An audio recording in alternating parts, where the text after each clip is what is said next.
A wave of bombings tore through Baghdad today, killing more than 50 people and wounding at least 200 others. The violence comes on the eve of the 10th anniversary of the U.S.-led invasion into Iraq. Today's attacks were mostly car bombs and targeted mainly Shiite areas, small restaurants, day laborers, and bus stops. It was 10 years ago to the day, March 19th, that then President George W. Bush announced the start of the invasion into Iraq.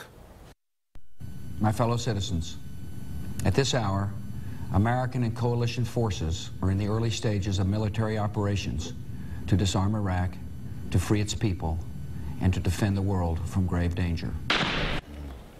This action came after Iraq refused to comply with the United Nations resolution to turn over weapons inspection reports. Many Ohioans lost their lives in Iraq, including 48 members of the 325th U.S. Marine Corps Reserves out of Brook Park, Ohio.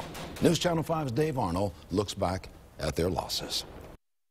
Because it's no longer the lead story on the news, and it's no longer the lead story in the internet, and it's no longer on the front page of the newspaper, but there's still a war going on, and a lot of people forget that. On the outside of a former Brook Park schoolhouse, a memorial to those fallen quietly reminds veteran Marines inside of the ultimate price fellow Marines paid in the line of duty. At the 10-year mark of the Iraq War, deep emotions still weigh over a 2005 deployment from this now U.S. Marine Corps Reserve Center by the 3rd Battalion, 25th Marines. A deployment by the 325 that stunned Cleveland, taking 48 lives. I believe it was an eye-opener once the unit got in country and learned what their mission was. David Norris is now a retired Marine, a family readiness officer. Ended up doing 9 of the casualty calls, so I have a lot of history with the unit.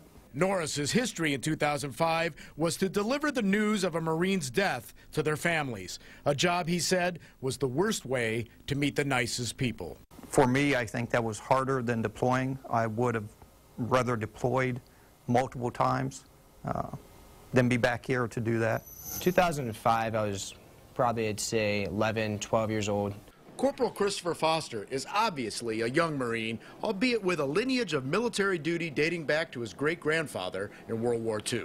He received a Purple Heart, a couple other awards. His plane is somewhere in a museum. But it's an outlook following tragedy related by returning older Marines that have made the most impact on Corporal Foster. You can definitely tell when somebody knows somebody close to them that died in combat because they have like this different outlook on life that I still haven't yet to understand, but I can still recognize it from a Marine who has deployed, a Marine who hasn't. There's definitely a different mentality there. Since 2005, when Marines here in Brook Park were deployed from the 325, it's been a long and difficult journey. The Marines here happy for Cleveland's support. Everybody goes out of their way to thank us, tell us they appreciate what we do for the country. I can't go anywhere with my uniform on without someone slapping me on the back and saying how much they appreciate my service. A service that often comes at a price. You go through anger, there's the anger stage, and some people never leave the anger stage. I have strong emotional reactions to certain events. And it just happens. You can't, there's certain triggers, you don't even know what it is, but they just come up.